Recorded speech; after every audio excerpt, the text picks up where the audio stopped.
Behind the Mirror of Music with Dannii Cohen. Hello, and welcome to Behind the Mirror of Music. My name is Dannii Cohen. This week's guest is J. Aubrey Jones. J. Aubrey Jones is an accomplished stage, television, and film actor. A classically trained singer with a career spanning over 3 decades.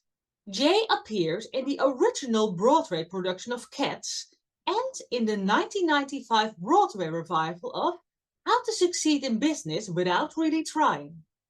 Jay made his Metropolitan Opera debut in Porgy and Bess, playing the Crabman. He also starred in The Pirates of Penzance, Kiss Me Kate, Company, The Drowsy Chaperone, Anything Goes, Assassins, A Little Night Music, White Christmas, and much more.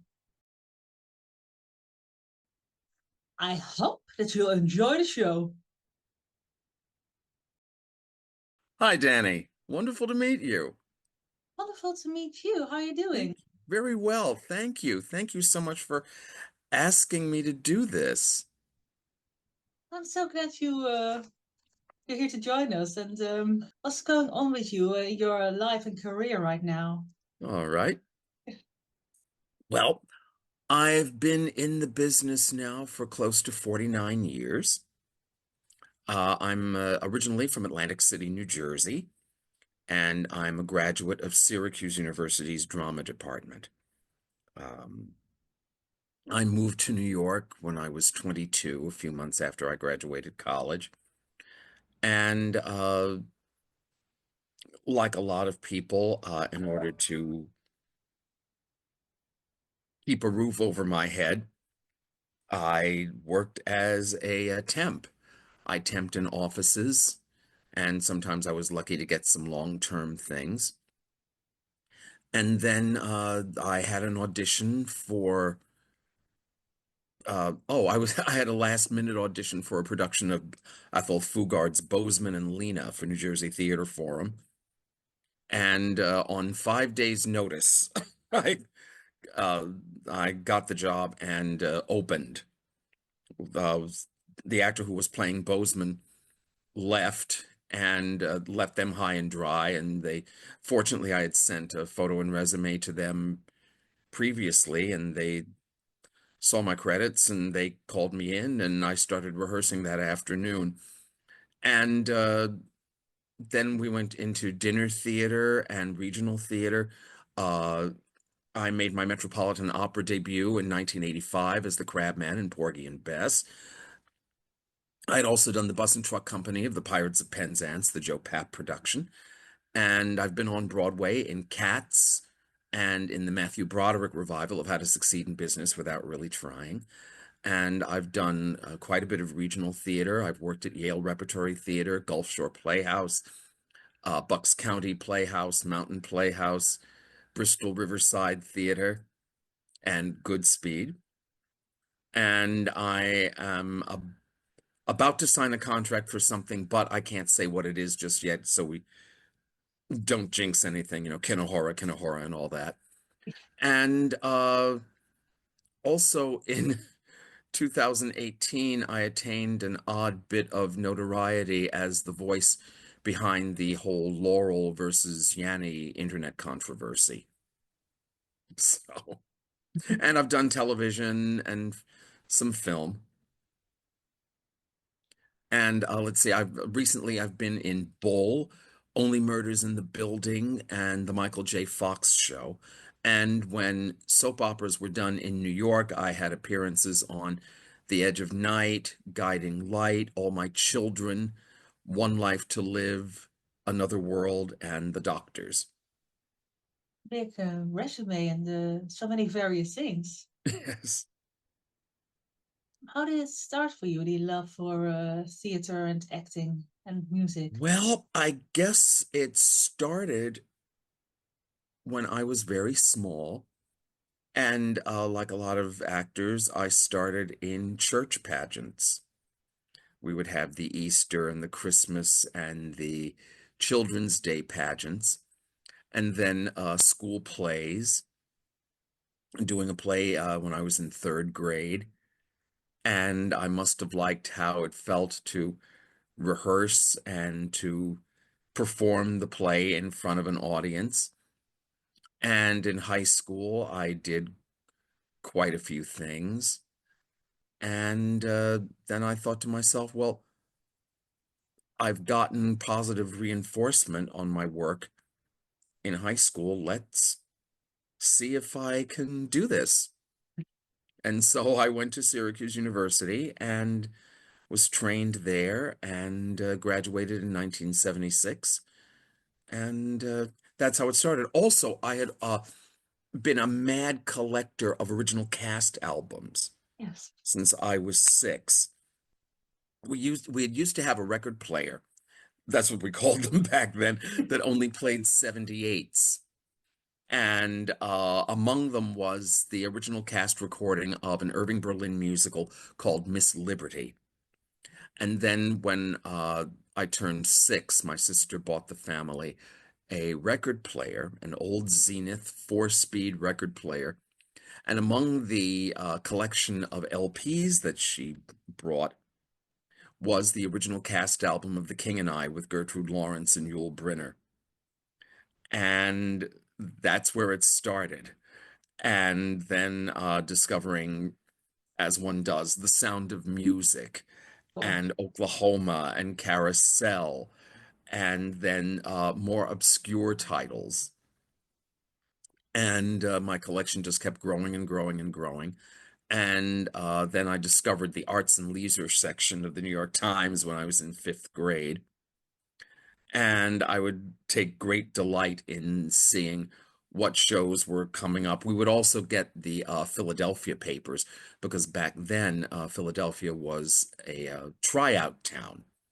So a lot of shows would advertise that they were going to be playing 2, 3, or 4 weeks in one of the legit theaters in Philadelphia. And then it would be very interesting to see what happened with them when they came to New York.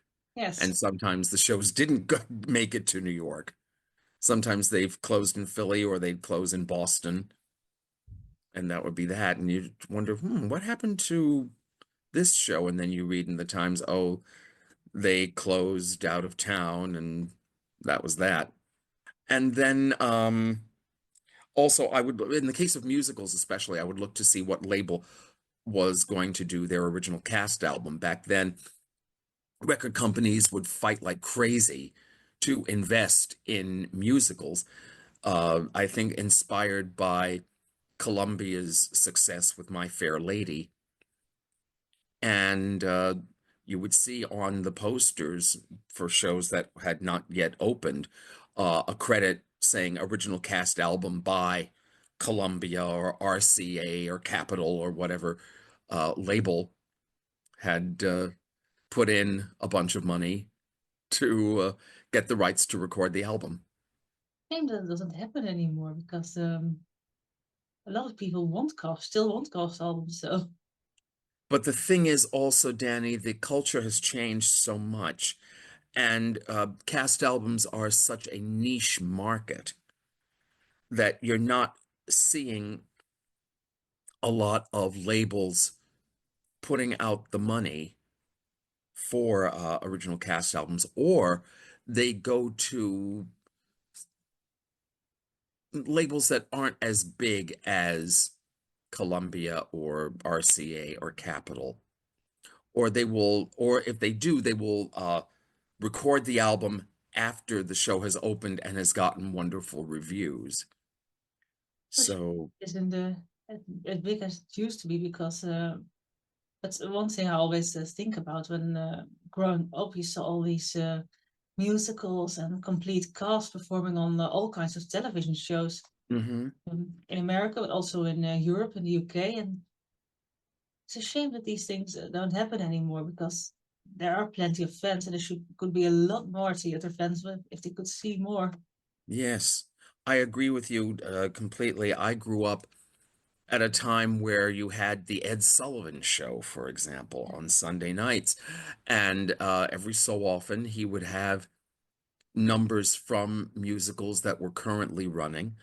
And I even discovered that he would even have scenes from plays that he would put on. I've seen, for example, a scene from Cat on a Hot Tin Roof with Barbara Bel Geddes as Maggie and Ben Gazzara as Brick. Or you would see a scene from Picnic or a scene from Bus Stop with Elaine Stritch, Phyllis Love, and Kim Stanley, the extraordinary and exciting Kim Stanley. Wonderful But that it happened yeah, at the time because well, right now you can find it on YouTube, and these yes, people I still remembered. I recently saw really also from the early years of Ed Sullivan, a beautiful song from back then, and it's so amazing to see that all these memories are preserved. absolutely. Um, I think especially of Kim Stanley, and unfortunately, a lot of younger actors are not familiar with her work. Um, there's a wonderful film that she did called The Goddess, and if you haven't seen it, it's really worth your time to take a look. It's an extraordinary performance, and and also back when I was a kid, there were plays that were recorded, complete plays. For example, Columbia did Who's Afraid of Virginia Woolf with Uta Hagen, Arthur Hill, George Grizzard, and Melinda Dillon. They recorded the Actors Studio production of Strange Interlude with Geraldine Page. Um, RCA recorded a production of Ivanov in the 65-66 season that starred John Gielgud and Vivian Lee. So, Even names, and once again, it's so good it's preserved. And I yes, think that sort of thing lasted till well into the 90s, and suddenly it stopped. yes. Yes. And it makes me really sad, really, because otherwise those performances aren't preserved in any way, shape, or form. Yes. And they're so important, I believe, to actors, especially young actors or people who want to investigate the theater like Yes. I was when I was a kid, when I was a child. And, Broadway might not have been completely accessible to That's them. that's true, and well, that's still for a lot of people the same that they can't visit the theater in any way, and there's a lot of them see something online and they want to see more. And Mhm. that's I think that's Absolutely.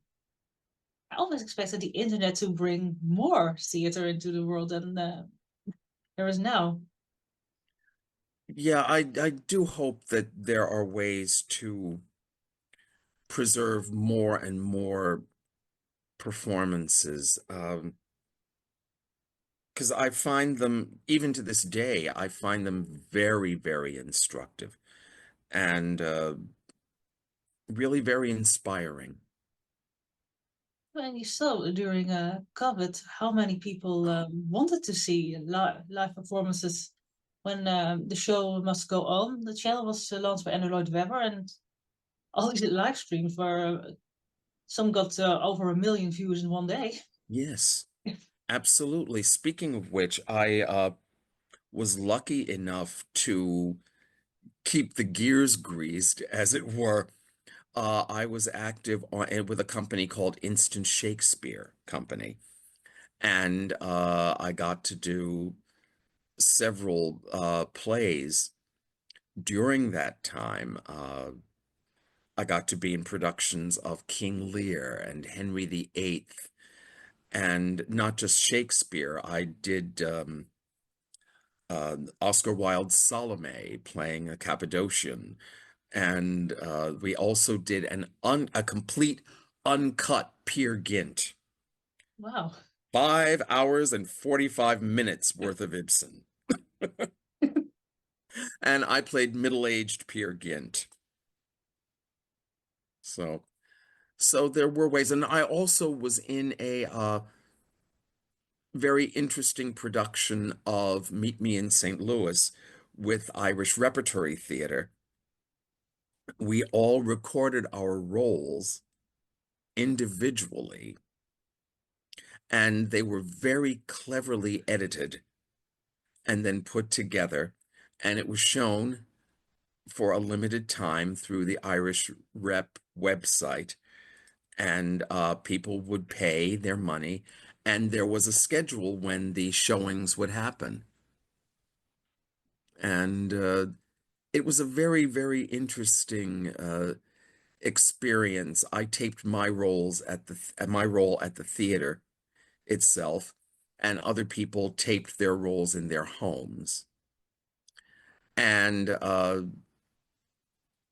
it was a really unusual and very educational experience, realizing that you had to hold, if you were dancing with somebody, for example, how to keep your arms in the same position if Yes. you're holding a dance partner, or if you're handing someone a prop, they would send an identical prop to the person with whom you were having the scene, and they would take the prop, and it would look like you were actually handing them the exact object that you looked to be giving them on camera.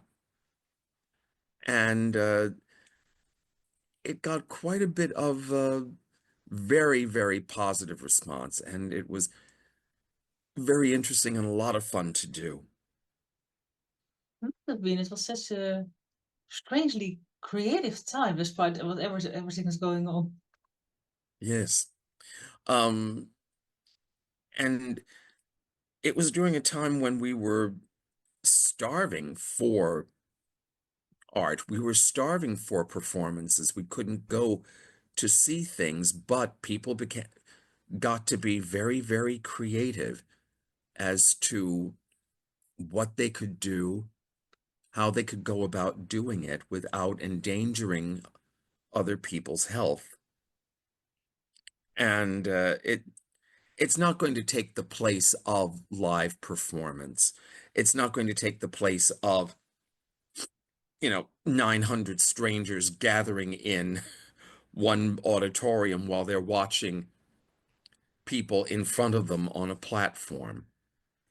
That will never be replaced. However, it was gratifying to at least have something that people could see. Well, it showed the importance of art in people's life and how the governments actually around the world got it wrong when they said art isn't necessary, because this proved that people need art to help with whatever they're feeling at the moment. Absolutely. Because when we're unhappy, when something goes wrong, when we need a pick-me-up, what do we turn to? We turn to art, we turn to music. Oh, that song by The Temptations is going to make me feel so good right now. Or I need to watch my favorite movie. Or there's a symphony that just, the movement of one particular movement of which just lifts me whenever I hear it. Or reading poetry, or hearing an actor you admire read poetry, or read nonfiction, or read fiction. And that's what we turn to. And, to have governments say that it's not necessary, I find extraordinarily short-sighted. It is. I mean, art is sort of actually I think one of the fourth thing that people need in their life, in any shape or form. Absolutely. Absolutely. It's a balm for the soul. It is. I mean, even in the past, people when there wasn't TV or radio, people had a piano in their house or something else to make music, or they sang together or whatever. Yes, Always something. absolutely. And we give children crayons and paper so they could draw. There was always music in my house growing up. My mother would walk around singing. And we fail sometimes to realize the importance of art in our lives, and how necessary it is. It's as necessary as air and water. It is. I can't imagine my life without it. I can't imagine my life without going to the theater or going to the opera or going to a ballet or going to a museum or seeing a film. Well, it's even in just during the day when you're doing something from, oh, I need music to have me to think or to push me along to anything. Yes. See, even my offices have radios channels blasting through. That's right. Yes. Yeah. Or sometimes in offices, people are allowed to have headphones, Yes. So, and even I think it's been proven that when students listen to music as they're studying, it helps them retain the information that they're studying. And the teaching of music, I think, is so important. Not necessarily that they will go into the arts as a career, but the exposure to music, the exposure to art will expand their minds. And, it's a lot of students who were in music in elementary and junior high school have gone on to do some great stuff. Again, not necessarily connected with music, art, or theater, but it has enriched their lives. And that's something that no one can take away from them. And I think it's also very sad that we're seeing the study of music and art and theater just sometimes taken out of school systems because they're deemed unimportant. And the funding of many art projects around the world is also getting less and less. Yes. Yes, I mean, how many companies have we seen where their seasons were brutally curtailed or even canceled? Yes. Because funding was taken away. And we're seeing that now. So many seasons are being shortened, or worse, being canceled, and so many companies are going under because of the lack of support. And it's heartbreaking. It's absolutely heartbreaking. Absolutely. Yeah, it's true. On the Broadway page, I keep reading about companies indeed not being able to move forward, or even the bigger ones have to cut some shows out. Yes, yes. And of course, we've gotten to the point where, you're almost needing to take out a mortgage to go to the Yes. theater. When I first started getting interested in Broadway, the top ticket price was $9.90. That was for a big, huge musical. And then when I was in 6th grade, this is the season of 65, 66, on a clear day you can see forever, broke the chain and took their top to $11.90. The following season, Cabaret opened with no box office stars. Nobody was billed above the title. Joel Grey was billed under with then as the MC, and their top was $12. Scandal. But it was so good, and it won all the awards that season. It managed to keep running for 3 years.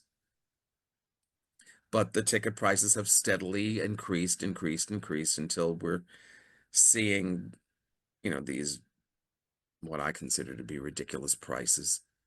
And people who are making good livings can't afford to see things. I mean, when I first moved to New York, I would go to the half-price booth that was near my office and decide what I was going to see that evening. And I remember I was able to see, I think, a revival of My Fair Lady for $9. Can't try that now. Absolutely, and it's not just theater. I recently heard on No. TV that I mean, even in the Netherlands, the ticket for let's say Lady Gaga is 500 euros.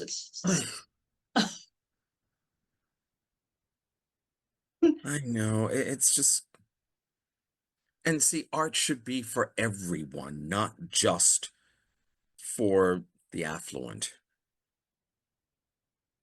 Art is for the world. And even rich people are saying that the tickets are too high. So that's Yes.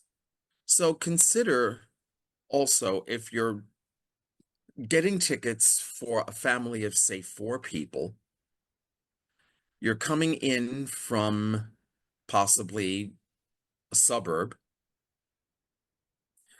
and you want to have dinner, yes. and you've bought 4 tickets, and possibly train fare or parking.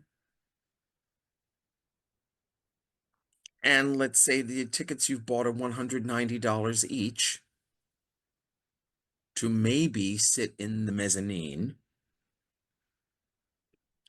And you got train fare and or parking and or dinner. I just can't fathom that. It's just mind-boggling to me. And some people need to take a hotel to stay over. Yeah. And heaven forbid, one of your children is too young to sit through the show. Years ago, I was at a performance of Oklahoma. This was a production that was done at the Gershwin Theater. And I had won a free ticket through some sort of drawing. And I had my ticket and I was all settled in. And a few minutes before the show started, here come these 3 little girls, plus I'm assuming were their grandmothers. And everybody was nice and quiet and everything. The girls were very well behaved. And then just before the curtain goes up, you hear from one of the little girls, "But I want to sit next to Grandma." So there was that. They were quiet all through the show, and then one of the little girls says, "I want to go home now."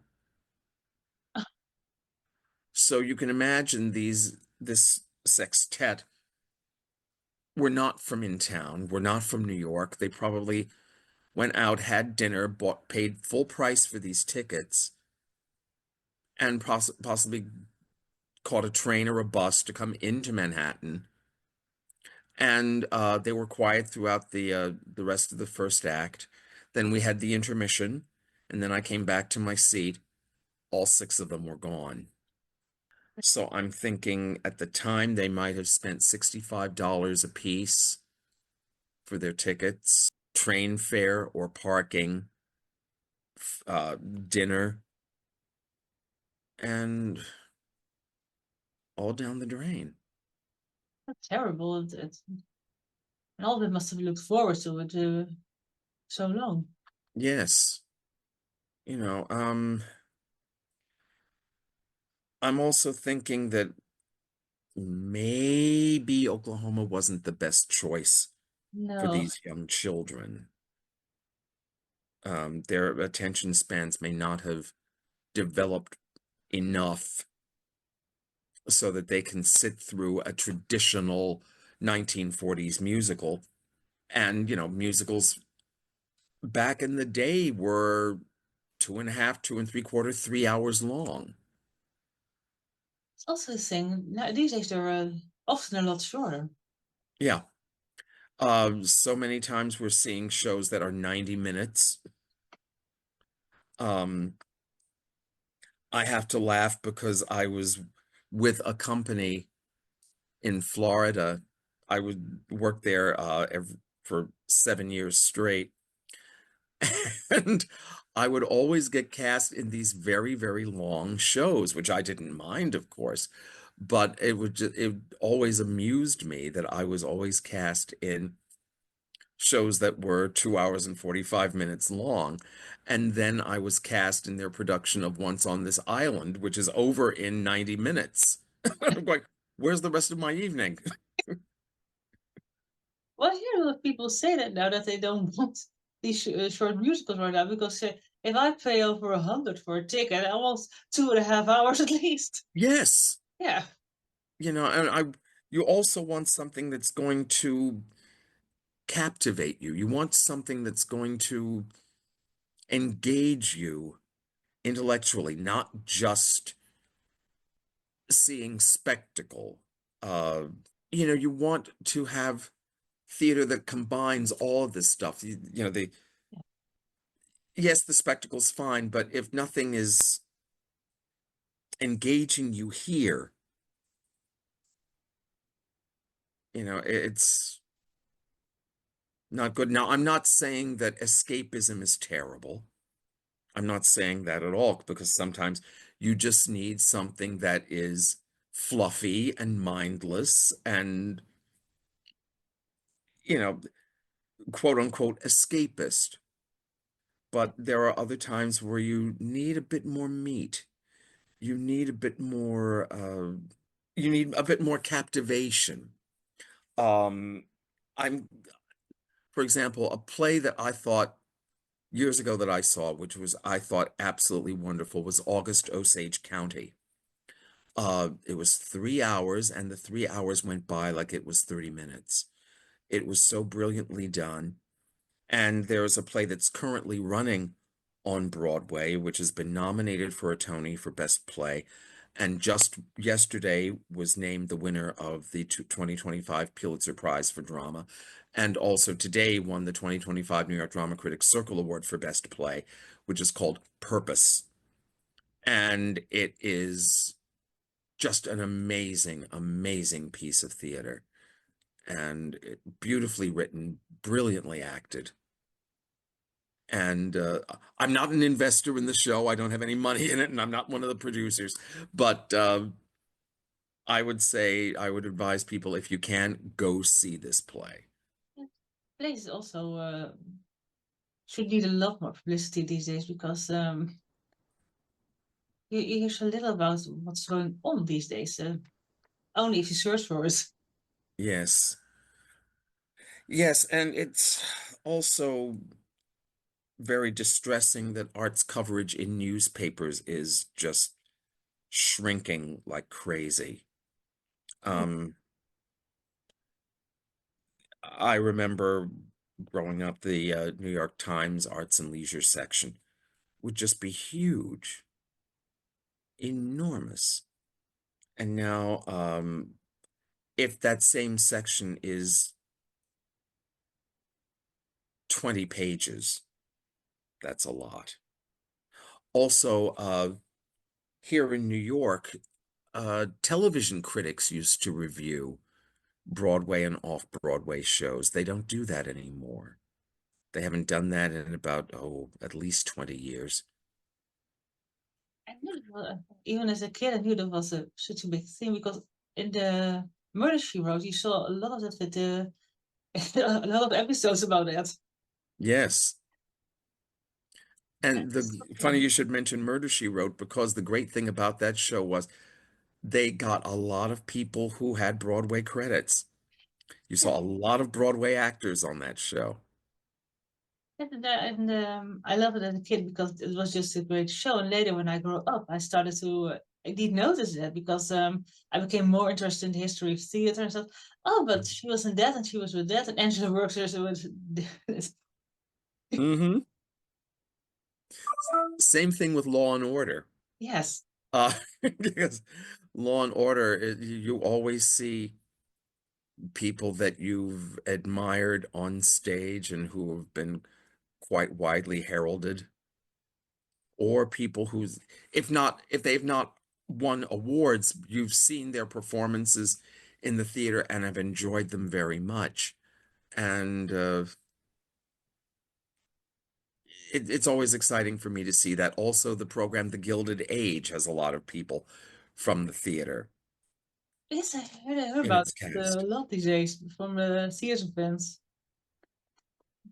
And you in your show, only Murders in the Building has also a lot of stage stars. Yes, and it was a lot of fun to do that shoot that day, because I got to work with people whose work I've seen on stage and have admired their work so much. And I have to say also that my one scene in the in the episode was with Steve Martin, Martin Short, and Selena Gomez, and they are delightful people, wonderful colleagues, the kind of people you look forward to working with because their energy is just so wonderful and so welcoming.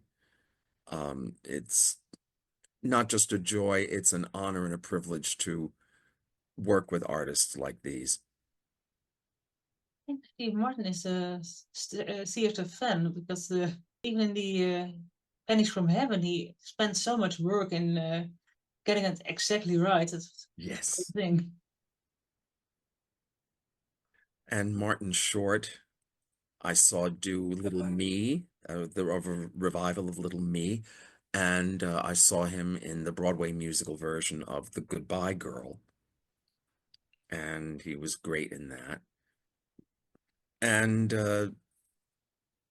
one of the co-stars that day was currently in Aladdin on Broadway, and also Ashley Park, whose work I've seen quite a bit. So, it's just so great that we have so much film and television work in New York, and, people who are in the theater can get these jobs. It's Great. great. Because they still get a chance to be noticed on TV because now there are not more variety shows. Now other ways. Yeah, we haven't had a variety show here since I think Rosie O'Donnell went off the air. And she was another great advocate of Oh, Broadway and off Broadway. And so many people I know who were in shows during her run uh, performed their numbers on her show, and it was so gratifying, really, to see people and people you knew and and with whom you've worked to appear on that show. And again, the national exposure. yeah. It's that national exposure that she and Ed Sullivan provided, where people could say, "Oh, this looks interesting. Let's right away for tickets for Yes. fill in the blank." And, they would come. But again, the culture has changed so much. It's such a niche market now. I think it's a shame that streaming service didn't pick that up because it could be online shows. Yes. Well, thank goodness for PBS, because PBS is has filmed several shows, and they're going to be showing them in May. One that I'm looking forward to seeing is Yellowface. And an acquaintance of mine has been nominated for a Tony for his performance in it, Francis Jew, whom I think is just an extraordinary actor. And I wasn't able to get to it when it played at the Roundabout, but I will be able to see it this month with him in it. So, and the whole streaming thing, I hope that they will be able to get more shows streamed. There's so many aspects of it that have to be ironed out, which I won't go into now, but hopefully we will be able to see more and more shows streamed, and the actors and stage managers and musicians, if they are musicals, properly compensated for it. Definitely. What were some of your favorite roles in your career? Ooh, well, I'd have to say Oscar Nelson in Mary Mary, Boulevard comedy by Gene Kerr. Oscar was the wisecracking accountant lawyer of the lead characters, and I had a blast playing that part. I also enjoyed playing Old Deuteronomy when I got to go on in Cats, because I understudied the role, and I did get to go on, and I had a wonderful time playing it. I loved playing Mr. Lindquist in A Little Night Music. Yes. First of all, anytime you get a chance to do Sondheim, Absolutely. it's great. And also, the Liebeslieder singers opened the show with a sung overture. And that is one of the most glorious pieces of music. And it's so much fun to sing. And the whole score is just wonderful. And ever since I was a small child, I've had a thing for waltzes. So anything in 3/4 time, I am just the happiest person on earth. And so to have a whole score that's completely made up of waltzes or variations thereof, I'm just so thrilled. And those swirling melodies and whatnot is just so great. And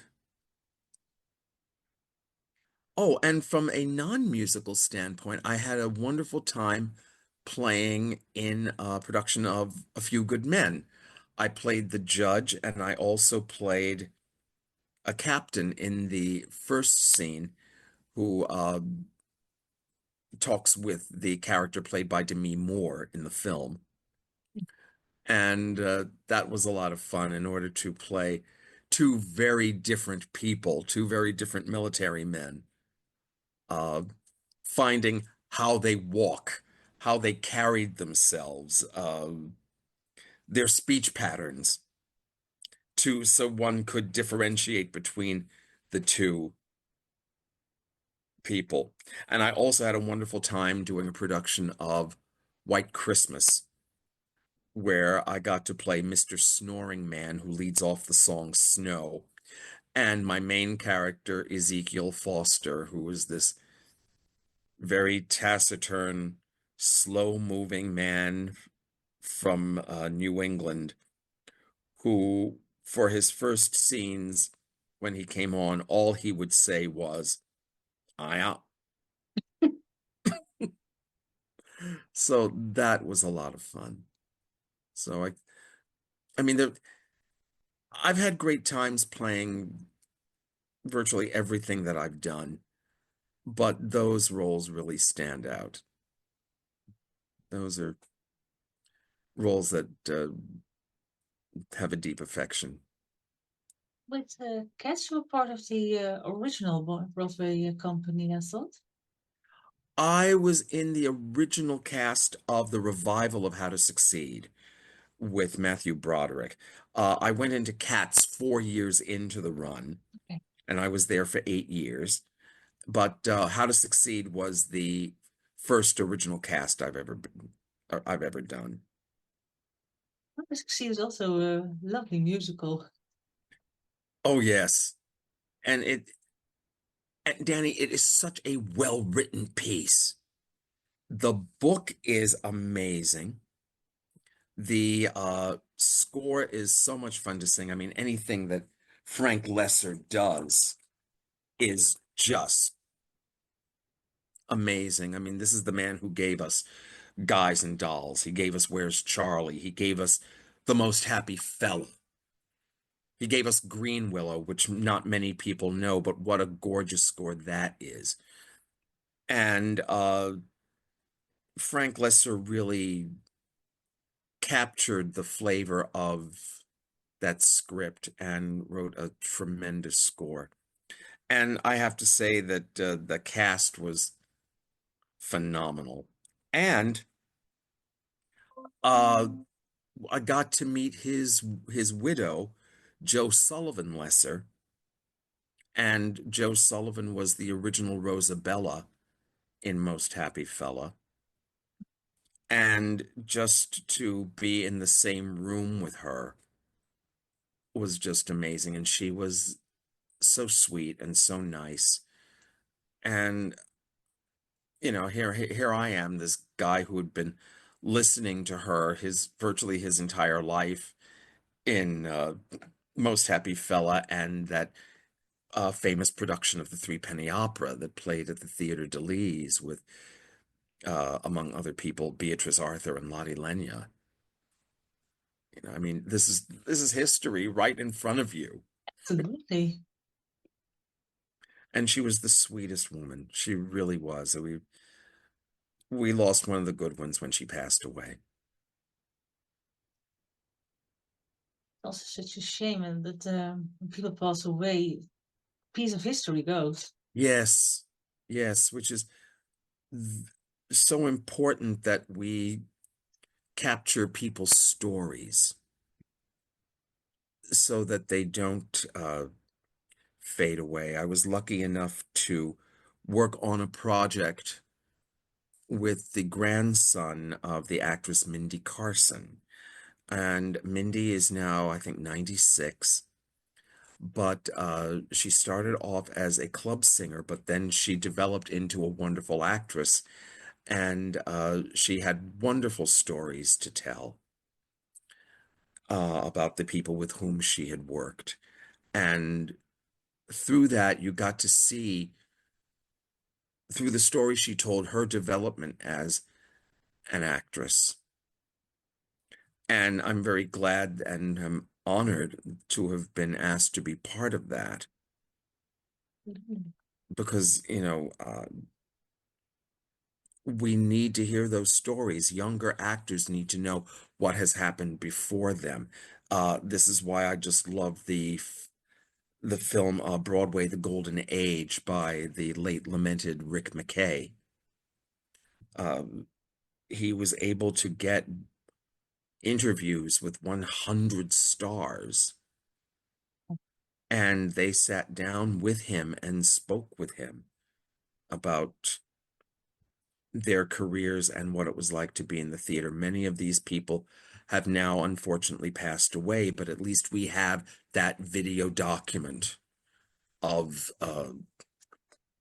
their stories and how they rose to prominence, or the performances that they felt they had to see over and over again. So we need to celebrate and preserve the history of our business, not just for us, but for the actors who come after us. That's kind of what I hope to do with my show right now, because I'm so interested in the history, and I want to share it with other people so that they can learn the stories. Because what always annoyed me was that for films, you always get making of histories, documentaries, and I want the same for theater, because I want to know indeed how things were made, how people felt, and why directors decided to do things, and that kind of thing. And when we started to lose so many people, I thought I want to preserve things, because if not, the history will be gone. Yes. And, you know, the kids will find these find their names in books, but you don't have that video evidence or the recordings of people actually telling those stories. You don't have let me put it this way, there are people I wish had been interviewed and filmed. Yes. And unfortunately, they're gone now, and we don't have that. We don't have stories from a lot of people who were quite active in the 40s and 50s, and even some who were around in the 60s. So, so whenever I see an interview with somebody like Helen Gallagher, who I just thought was amazing, I just treasure that. I treasure uh, interviews that they did with her. I think PBS did a talk with her, and it was just so compelling and so amazing. Uh, the stories she had working on in the original cast of Brigadoon or High Button Shoes, and then her development as one of the best teachers, because she taught for many years at the HB studio. She was an amazing, amazing triple threat because she also won 3 Emmys for playing Maeve Ryan in the daytime drama Ryan's Hope, as well as 2 Tony Awards for the revival of Pal Joey in '52, and in 1971 she won Best Actress in a Musical for the revival of No No Nanette. She was terrific. True, and so glad to see she has been recorded. That there's information. Yes.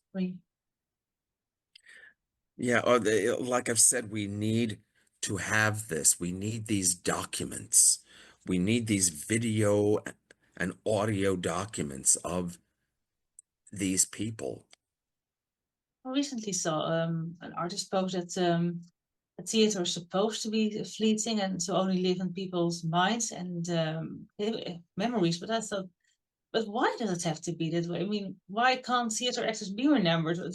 I think it's strange that some people think it's a good thing, because when I see someone in theater I like, I want to see more of them. I want to be able to well, hear their voice at home, really. We do have, and I'm very glad that Lincoln Center Library does this. There is a library of performances that have been videotaped, which you can see for reference purposes at the Lincoln Center Library. It started with the National Tour of Company, and they will put up, say, 3 cameras in a theater at a live performance and capture it for archival purposes and for research purposes. The thing is that once you see one show, you can never see it again. You can only see it once. Not the best of all possible things, but it's a start. Hopefully, eventually that system will be relaxed a bit.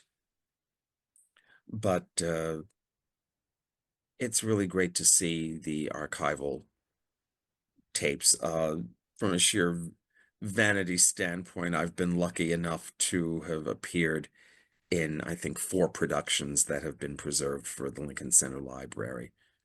Wonderful. And, they always bring back wonderful memories of having done the show and the memories of rehearsing with the casts and the director and the musical director and the choreographer.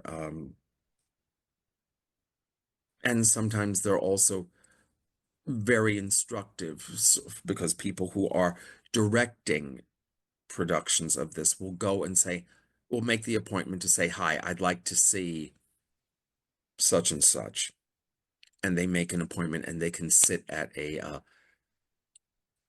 in front of a TV screen and actually watch a performance to see how the original production was done and how they can adapt what they have as far as the theater where they're working and make the production work for that particular theater. It's a start. It's a Yes. start. Do you still have a dream role for yourself? Oh, well, a couple of the dream roles that I had, I've aged out of, but I would like to play the chorus in Jean Anouilh's Antigone. Um, I'd like to play Creon in the Robinson Jeffers adaptation of Medea. Um, I can't think of anything musically because I've been able to do a lot of the dream roles that I had. I've played Mr. Lindquist. I've played Booker T. Washington in a production of Ragtime. I got to play Henry Davis in Street Scene. Um, I guess I'm at a point where the role that I'm about to do or am doing at the moment becomes the dream role because I've been lucky enough to play a lot of roles that have, even if I didn't know the show, have become dream roles. I can cite, for example, playing in a musical called Honk, which is a musical version of The Ugly Duckling. And it was written by the Drew and Cruz, I think their names are, and they're an English team. And that musical beat out Lion King for the Olivier for Best Musical years ago. And most of the cast plays multiple roles. Now, I've got to play the turkey, who was the professor of all the barnyard fowl, uh, a swan, a Canadian goose, and a bullfrog who convinces the ugly duckling that there's a love for him out there somewhere and someone's going to love him warts and all. And that's the name of the big number that the bullfrog does, warts and all. And it was, all modesty aside, quite the showstopper. I remember when we opened the show and the number ended, we had to hold for a very long time because the applause and the cheers were just amazing. I will say also that we had in back of us uh, froglets, younger actors on frogs, on cords, and they were bouncing up and down in back of us. And the whole, the entire number got such a wonderful response. So I think it's a role that I would love to do again if the opportunity arises. That sounds like such a wonderful production. It is, it is. It's such a fun piece. It's had regional productions in the United States, but it's so much fun to do and it's really charming and it's a very literate, witty script. And the score is a lot of fun to do. And audiences have just the audiences take to it so well. I remember we had quite a few repeat customers to come back and see a couple of performances of the show. I think we did the show for about, I think, 2.5 weeks. And people would come back many times because they were so in love with the piece. That's always a good story, such a good message for most people. Once again, it's those, I always love stories about people who are ducklings in this case, who are Hmm. different and get to find their acceptance in the end. Yes. It was a wonderful, it's a wonderful show. I wish more people would do it. I Yeah, wish more people would take a look at Honk and do it. I think they'll have a good time.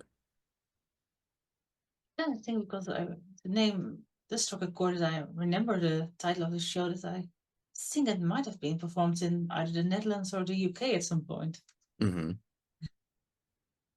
Yeah, it was a huge hit in Great Britain. Yeah. Yeah. So hopefully one day we'll see it on the main stem. But the thing is also, it's such an in relatively intimate show that if it would play in one of the larger Broadway theaters, the show would be lost. So it would possibly do better in one of the smaller houses. But the thing is, the competition for the smaller Broadway houses is quite stiff because I'm sure there are shows that are just chomping at the bit, smaller shows that are chomping at the bit to play at the music box or to play at the booth because those are smaller houses. I think they hold, I think 800 people each. And also the Hayes Theater is intimate also. That holds, I think I think it holds 501 people. And but that right now is housing Purpose, which I'm sure now is going to be a very, very hard ticket given all the accolades it's gotten recently. I think I heard about a lot of people said about certain shows they would have done better in the smaller houses. So probably that's the reason why they couldn't go there. Yes. Yeah. Dannii, is there a show that you've read about or have heard the album of or have read the script and you think to yourself, oh wow, if only I could see that show? Is there any show that is like that for you? Past or present? Either. One show I'm always sad I missed, but I missed it both in the Netherlands and when I went to Broadway was Cyrano the musical because it's another story I really love and the Uh-huh. music. They have made a completely brand new production, but with different music. And that one I don't like it much because it turned into a farcical comedy. And I think the Mhm. story got lost with that. Oh, funny you should mention Cyrano because I did a production of Cyrano. This was the Anthony Burgess musical that Christopher Plummer starred Oh, in yeah. 73. Yeah. And oddly enough, the production I did used the costumes from the production from the Netherlands when it played on Broadway. The theater I was working in bought that set of costumes and we used them. So, you would see the names of the actors who played it on Broadway stitched onto the tags in our in the linings of our costumes. And I have to say, visually, it was just the costumes were absolutely beautiful. They were just so well made, and the craftsmanship was extraordinary. But Cyrano just lends itself Yes. to music. Even the straight play, Cyrano de Bergerac, in its own way, sings on its own. You know what I mean? Yeah. It is so grand and so wonderful, and the emotions are so, I don't want to necessarily say outsized, but everything is just so big and wonderful. I'm always And surprised with the uh, the Dutch version that went to Broadway or with the Christopher Plummer version. That neither one became the big hit that it should have been because with the story and both have amazing music. yes, but the Christopher Plummer production only ran 49 performances. It barely made 6 weeks when it ran. However, Christopher Plummer did win a Tony Award for his performance. They should. And they recorded the cast album Yeah. was on a 2 LP set, which was even for then was quite unusual. And the score is just gorgeous. There's this one ballad in it called "You Have Made Me Love," and it's just an extraordinary piece of music. The other song, I think I never loved you was also so deep. Mm-hmm. Yeah. Yes. It was heartbreaking, that song. That's such a great story, and I do hope that either the Plummer version or the other brother version will make a comeback in some way. I always have feel attached to those outsider characters who yearn to be loved but are afraid to with Phantom, as you can see in my room. Yes. Yeah. Or with Cyrano, that they people are rejected from society because who they are and or how they look or whatever. That's Mhm. something I always feel attached to. Yes. That would, you just made me think that would be a wonderful series of shows to do for a regional theater. The shows about people who have been rejected because Yeah. of their physical differences, putting on Phantom and then Cyrano and then Beauty and the Beast. yes, Yes. exactly. Yes. I mean, can you imagine? I mean, there would be such a wonderful theme for a season for a theater to do. Absolutely.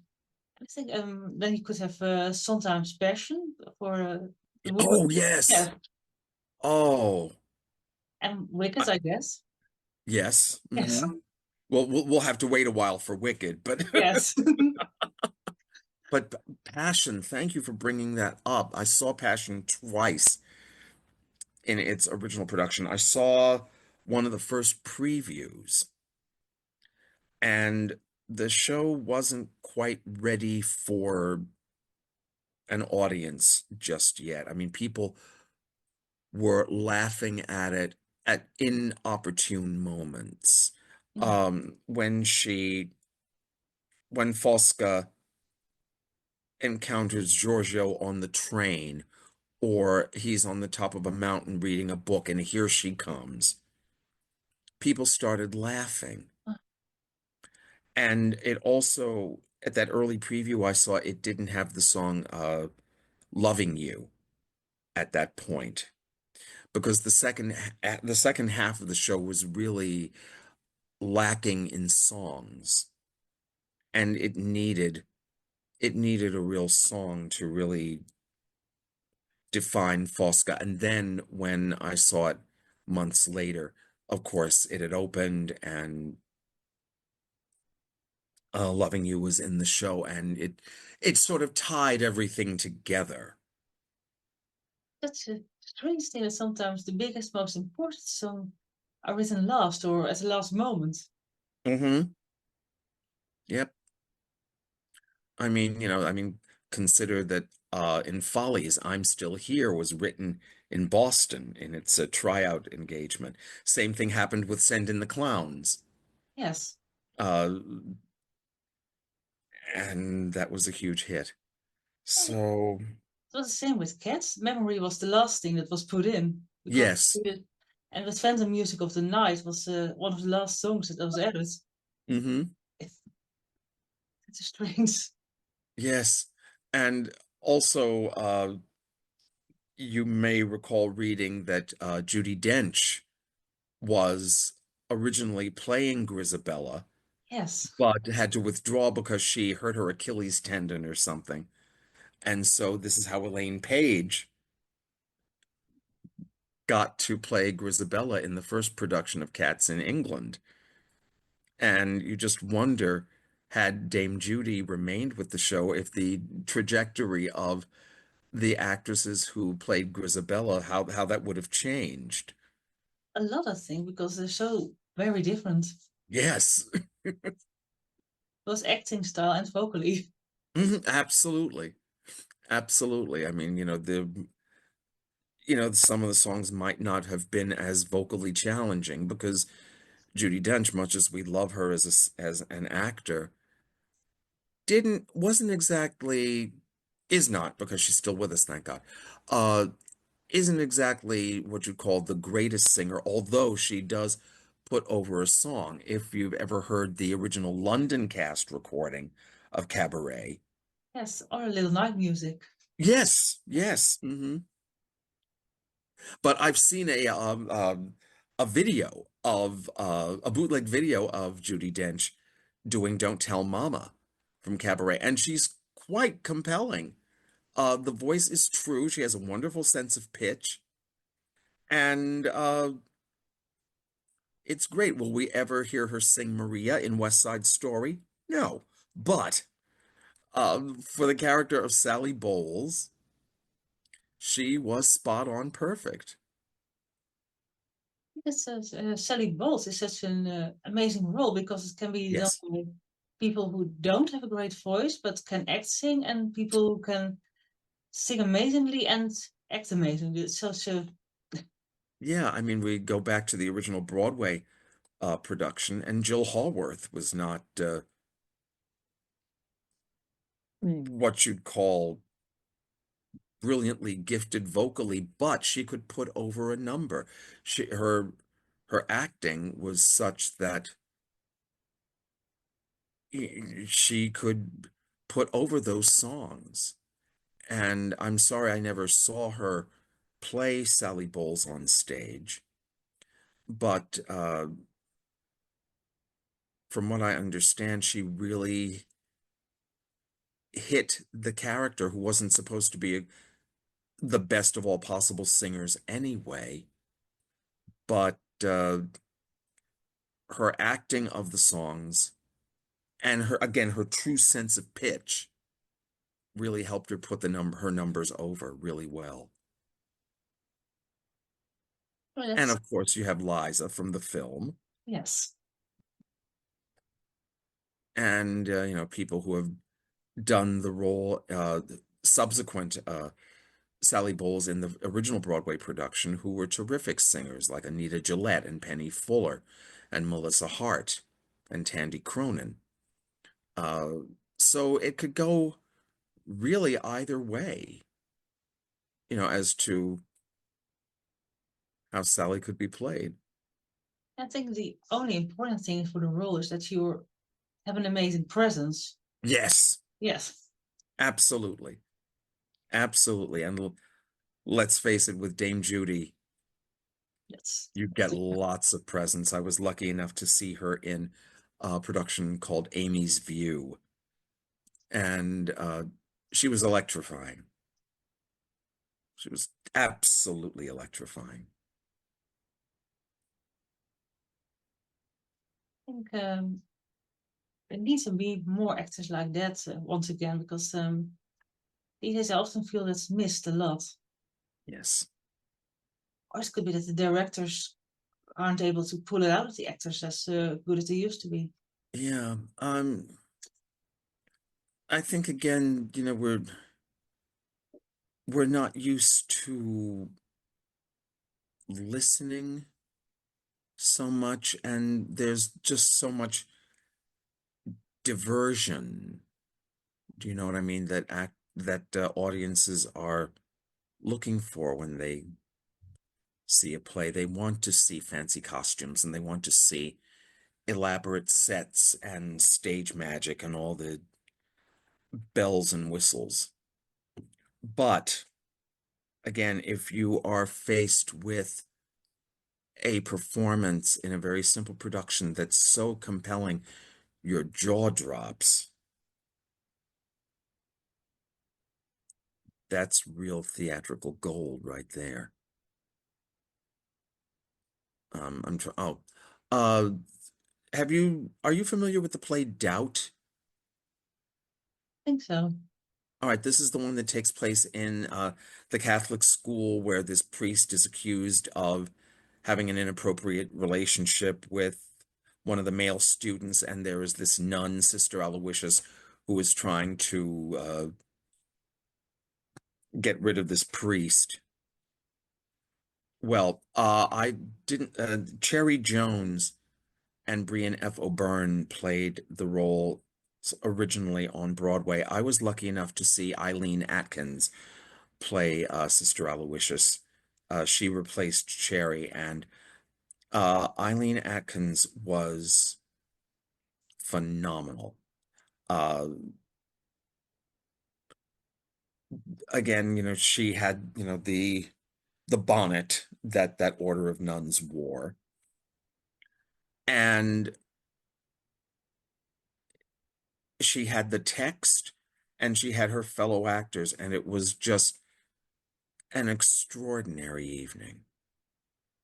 Just extraordinary. You were drawn in by all these wonderful people, and her scene with the boy's mother, in this case played by Adrienne Lennox, the astounding Adrienne Lennox, was an example of theatrical fireworks. And all they were sitting each in a Eileen Atkins sitting behind her desk, Adrienne sitting in a chair, and the exchanges of the ideas and everything was absolutely stunning. So this was a wonderful example of these two powerhouse actors just knocking it out of the park throughout their scene. Wonderful. I think, It's moments like that you really, really treasure. yes. Is there anything you want to say or add to interview, something things you have thought about and want to share with the world? Well, I want to say to younger actors who are just beginning to think about going into the business, first of all, read as much as you can about the craft of acting. Read as much as you can about what has happened before your time. Go see plays and movies and watch television and think, oh, who would I cast in that part? Or even better, why does actor A, the one that I'm seeing, work in this part? What has he or she done that is so compelling? And how can I hope to achieve that? Allow yourself to be inspired by people. If you can sing and dance, again,